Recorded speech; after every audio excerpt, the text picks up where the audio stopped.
Double engine की सरकार हरियाणा प्रदेश में ऑलरेडी है और ट्रिपल इंजन की सरकार बनाने हम जा रहे हैं। लोकल बॉडीज़ के हमारे बहुत से चुनाव बकाया थे, जिसमें हमारे 10 नगर निगम हैं, 4 नगर परिषद हैं और नगर परिषद में भी 2 में बाई इलेक्शन है। इसी प्रकार से हमारी बाकी नगर पालिकाएँ हैं। भारतीय जनता पार्टी के शीर्ष नेतृत्व ने तय किया है कि नगर निगम में मेयर और नगर पार्षद का चुनाव हम सिंबल पे लड़ेंगे। नगर परिषद में नगर पालिका चेयरपर्सन और पार्षद का चुनाव भी हम सिंबल पे लड़ेंगे। नगर पालिकाओं में हम सभी महत्वपूर्ण नगर पालिकाओं में हम कमल के फूल के निशान को लेकर चेयरमैन का चुनाव लड़ रहे हैं और नीचे का चुनाव को हमने लोगों के अपने इंटरेस्ट पर छोड़ दिया है। परंतु 1-2 जगह से हमारे प्रमुख नेताओं के द्वारा ये विचार आया कि नगर पालिका बिल्कुल अभी गांव से पंचायत से नगर पालिका में कन्वर्ट हुई है, तो इस प्रकार से वहाँ पर वो वहाँ की टीम जिला की जो कोर ग्रुप है उसको तय कर दिया है कि वो यदि कमल के फूल पर चुनाव लड़ना चाहे तो लड़े, नहीं तो अपने भाईचारे का चुनाव है उसको लड़ेंगे।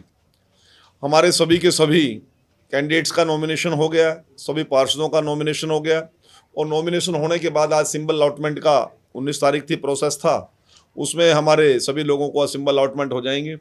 हमारे माननीय प्रदेश अध्यक्ष और मुख्यमंत्री जी ने कल कुरुक्षेत्र में नगर निकाय चुनाव को लेकर एक बड़ी बैठक कल लगातार कुरुक्षेत्र में की और उसमें बैठ के तय किया कि हमारी चुनावी घोषणा पत्र की जो बनाने वाली टीम है उसके साथ चुनाव प्रबंधन के लिए और चुनाव के प्रभारी के तौर पर सभी प्रमुख लोगों को जिम्मेवारियां दी गई हैं और चुनाव प्रबंधन और चुनाव घोषणा पत्र कमेटी के चेयरमैन के तौर पर विपुल गोयल जी जो हमारे लोकल बॉडी मिनिस्टर हैं वो रहने वाले हैं।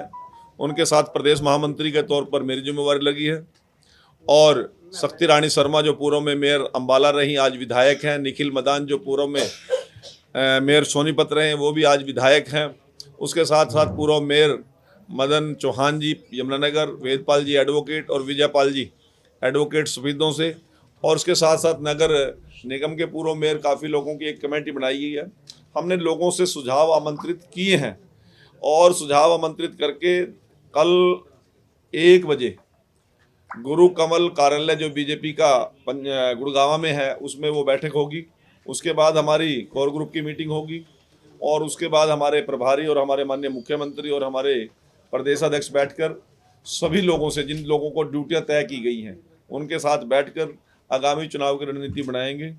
नटशल में यदि मैं कहूँ तो हरियाणा के नगर निकाय चुनाव को लेकर भारतीय जनता पार्टी की पूरी टीम स्वयं मुख्यमंत्री कार्यालय और मुख्यमंत्री जी बड़ी गंभीरता से इस चुनाव को लड़ रहे हैं और हम इस बार दिल्ली के स्टाइल में कांग्रेस को 0 पे आउट करेंगे, ऐसा हमने निर्णय लिया है और उसी शिद्दत और के साथ हम नगर निकाय चुनाव को हम लड़ रहे हैं। सर, ये निकाय चुनाव से पहले कांग्रेस के अंदर जो भगदड़ है उसको आप कैसे देखते हैं? पूर्व विधायक किशन लाल सैनी, त्रिलोचन सिंह और अब रामनिवास सराड़ा जो है वो भाजपा का दामन थाम सभी कांग्रेस के वरिष्ठ नेता त्रिलोचन सिंह ने तो 2 बार मुख्यमंत्री के सामने मुकाबला किया जी और पिछले 40-42 साल से वो बता रहा था कि मैं कांग्रेस के कार्यकर्ता के तौर पर बड़ी मजबूती से हर मुद्दे को मैं उठाता रहा हूँ।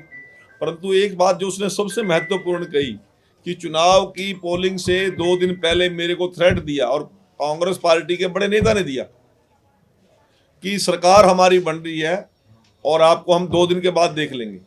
अब इतने सीनियर मोस्ट कार्यकर्ता को यदि कांग्रेस का नेता कोई धमकी दे, जब उससे पूछा गया, हालांकि नाम उन्होंने नहीं बताया, परंतु जिस प्रकार के उनका एक्सप्रेशन थे कि सीनियर मोस्ट लीडर रहा होगा जिसने उनको धमकी दी है, तो इस वातावरण में कोई कांग्रेस में क्यों रहेगा? आज कांग्रेस के पास ना कोई नेता है ना कोई नेता। हमने हरियाणा चुनाव के बाद महाराष्ट्र चुनाव भी जीत लिया, वहां सरकार बन गई, वहां पर मुख्यमंत्री हमने चुन लिए, डिप्टी सीएम चुन लिए, उसके बाद दिल्ली के अंदर हमने सरकार बना ली, आज मुख्यमंत्री का वहां भी फैसला हो जाएगा और नगर निगम के चुनाव भी लगभग हम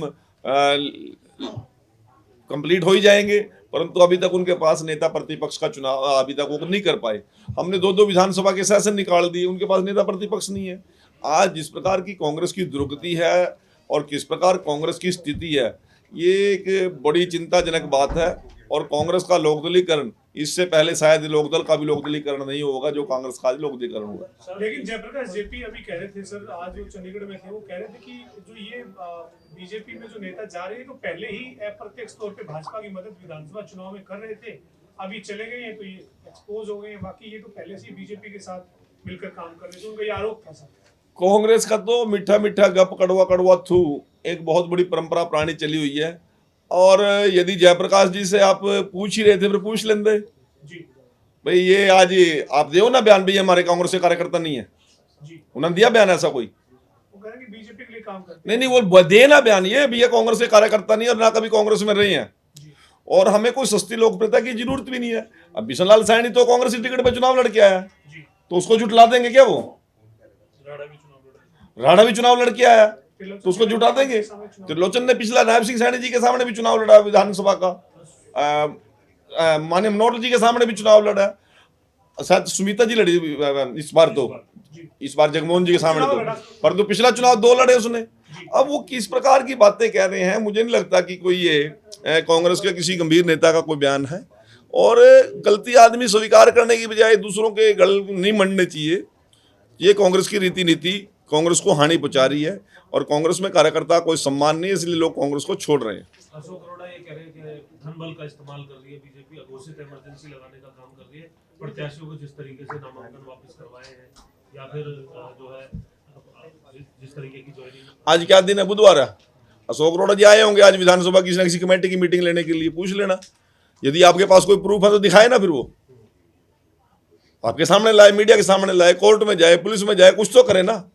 कहना कुछ नहीं, सिर्फ बयान देने के लिए बयान देना। हमने किसको धमकी दी है हम पर्चा वापस ले लें? लोग खुद ही छोड़ छोड़ के भाग रहे हैं, उसके खुद सबसे नजदीकी आदमी सरेंडर कर रहे हैं। और आज यदि इन लोगों को जो से बयान दे रहे हैं इनको मौका मिल जाए, ये भी छोड़ने के लिए तैयार है, परंतु विधायकी का डर हो रहा है, विधायकी ना चले जाए और कोई बात नहीं है। कांग्रेस में बचा कुछ नहीं है। अच्छा सर, इसके अलावा अलग सवाल है इससे, हाल ही में पूर्व मुख्यमंत्री की तरफ से एक प्रेस नोट जारी करके कहा गया था कि बुढ़ापा पेंशन को लेकर के सरकार कोई गौर नहीं कर रही है। पूर्व मुख्यमंत्री कौन? भूपेंद्र हुड्डा। भूपेंद्र हुड्डा को आप सीरियस ले रहे हो? लोग सीरियस ले रहे, ना उसकी पार्टी सीरियस ले रही। और वो कर रहा है, क्या कह रहा है पता नहीं लगता। लेकिन बुजुर्ग पेंशन पे तो आप अपनी बात करते हैं। बुजुर्ग पेंशन पे मैं एक बात कहता हूं, उनके पास कोई शिकायत है तो मेरे डिपार्टमेंट में भेजे, मुझे डायरेक्ट भेजे, मुख्यमंत्री जी को भेजे। और मैं तो हरियाणा भर के लोगों को अपना नंबर दे रखा है। पेंशन बढ़ोतरी की बात हो कह रहे हैं। पेंशन बढ़ोतरी कोई बढ़ोतरी करनी होगी तो भूपेंद्र सिंह हुड्डा जी से पूछ के नहीं करेंगे। रिक्वायरमेंट के हिसाब से जो हमारी घोषणाएं हैं उनको अक्सर तो लागू करेंगे। जो हमने वचन पत्र के अंदर घोषणाएं की हैं, एक एक शब्द उस विचार वचन पत्र का लोगों की सुविधाओं के लिए हम इम्प्लीमेंट करने जा रहे हैं। अब विधानसभा का सेशन आए, भूपेंद्र सिंह हुड्डा उठाए सवाल, हम जवाब देंगे उसको।